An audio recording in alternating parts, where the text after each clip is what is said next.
Muy buenas televidentes, radioescuchas e internautas de la aldea global Ecomundo, ojalá 4RD.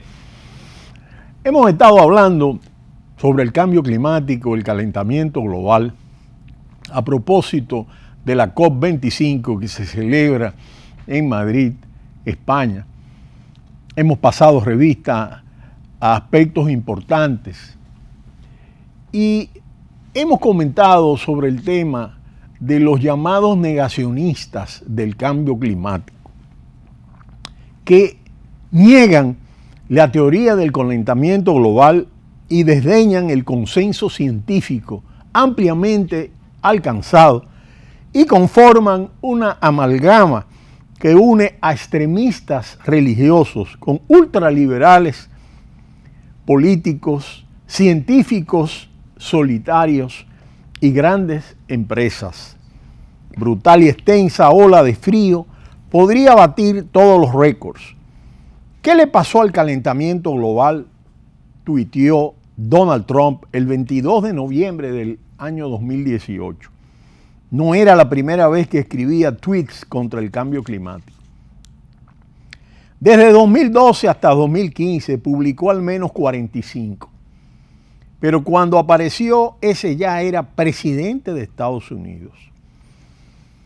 De acuerdo a su razonamiento, que en noviembre hubiese hecho mucho frío en el hemisferio occidental, avalaba su decisión de retirar a su país del Acuerdo de París sobre el clima de 2015, vinculante y suscrito por 195 países, en un momento en el que incluso el mayor emisor de gases de efecto invernadero del mundo, China, se toma tan en serio la amenaza que anuncia su intención de alcanzar sus cuotas años antes de lo previsto.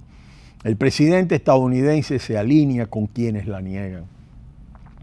Los científicos están de acuerdo de forma prácticamente unánime en que la actividad humana es la causante del ascenso de la temperatura del planeta. En 2013, el Panel Intergubernamental sobre Cambio Climático, un organismo de expertos internacionales formado en 1988 bajo el auspicio de Naciones Unidas, lo calificaba de extremadamente posible, con una seguridad del 95%. ¿Parecería indiscutible? Pues no. 2 años después, en febrero del 2015, el senador por Oklahoma, Jim Inhofe, compareció en el Senado de Estados Unidos con lo que muchos congresistas denominaron una bola de nieve. Antes de lanzarla expresó: en caso de que lo hayamos olvidado, seguimos escuchando que 2014 ha sido el año más cálido jamás registrado, y a seguida preguntó a la sala: ¿saben qué es esto? Es una bola de nieve y eso significa que ahí fuera hace mucho, mucho frío. El nivel de argumentos resultaría simplemente irrisorio si no fuera porque funciona. Si el 98% de la comunidad científica dice que existe el cambio climático, pero encuentras a 5 que defienden que no, mucha gente piensa que en realidad hay un 50% de posibilidades de que una de las dos posturas sea la correcta. Confiamos en que sin hacer nada todo terminará por solucionarse, de acuerdo a Inhofe. Por ese hueco se cuelan los contrarios a la tesis del cambio climático. Intentan sembrar dudas. El negacionismo funciona desdeñando las premisas claves. O el problema no existe, o, de existir, el causante no es la humanidad.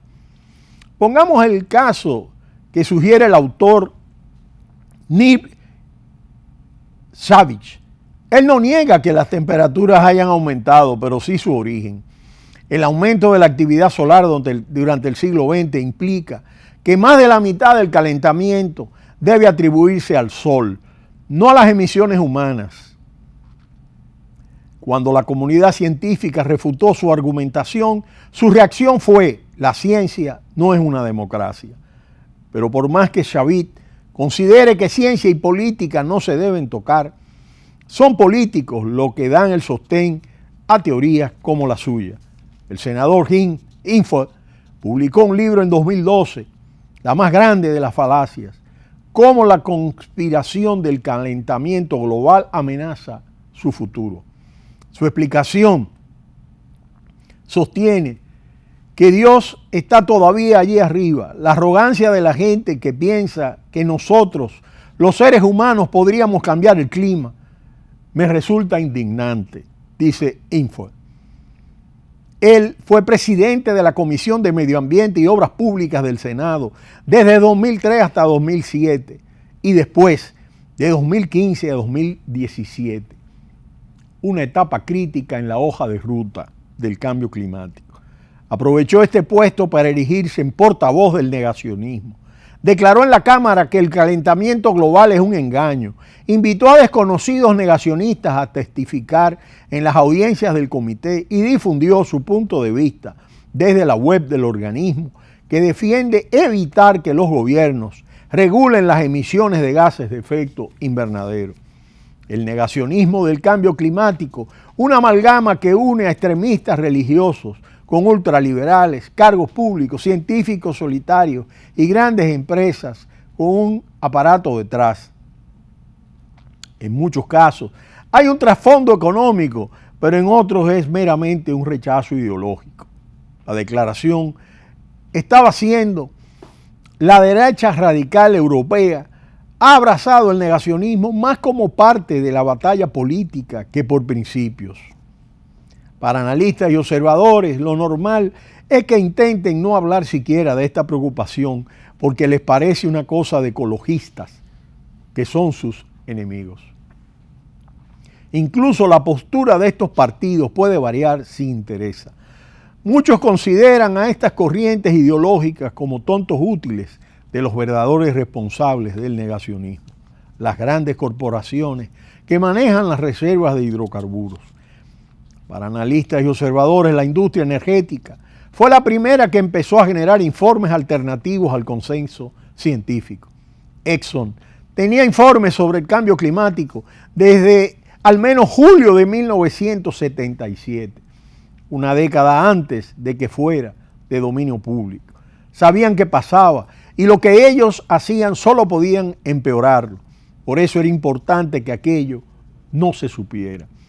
Existe un consenso en considerar a los hermanos Koch entre los principales puestos de la lista de Forbes, dueños de Koch Industries, como los principales impulsores de la duda sobre el cambio climático en Estados Unidos. En el libro Kochland, su autor Christopher Leonard muestra pruebas del papel de los Koch en la primera convención conocida de negacionistas. La reunión fue patrocinada en 1991 por el Cato Institute, un think tank ultraliberal con sede en Washington, que los Koch fundaron y financiaron.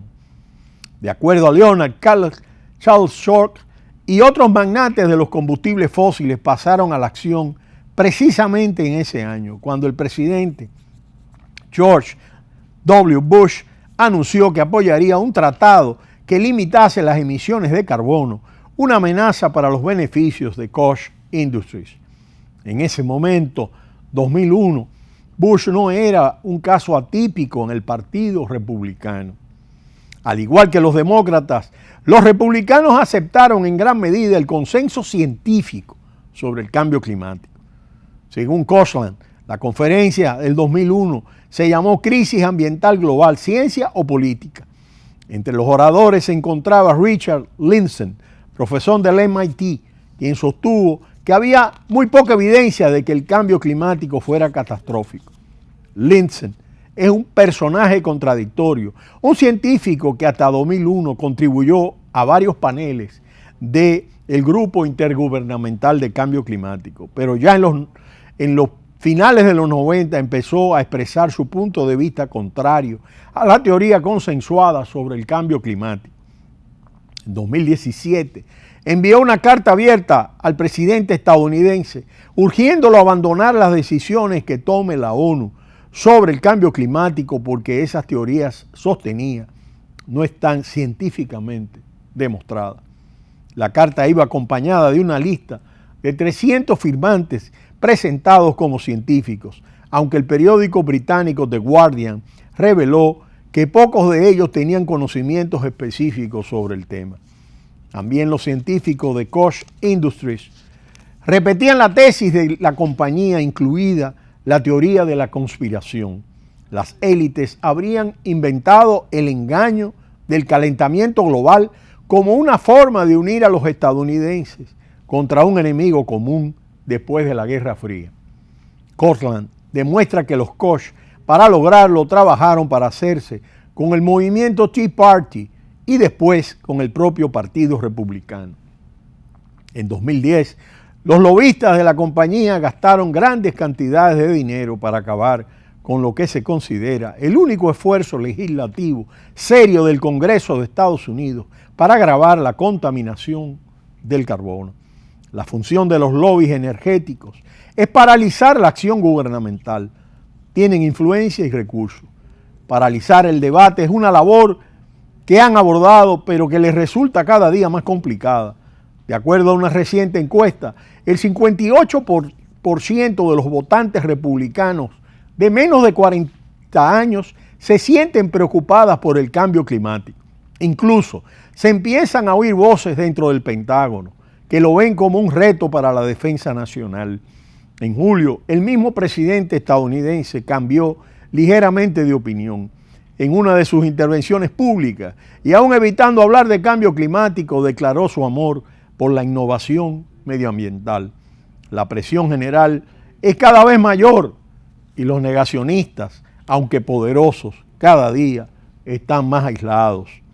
Les resulta más difícil contradecir las evidencias y están pasando a la táctica de negar, a retrasar, aceptar a regañadientes la posibilidad del problema, pero cuestionar las propuestas para revertir el fenómeno, calificándolas de inútiles. La batalla ahora es contra el tiempo.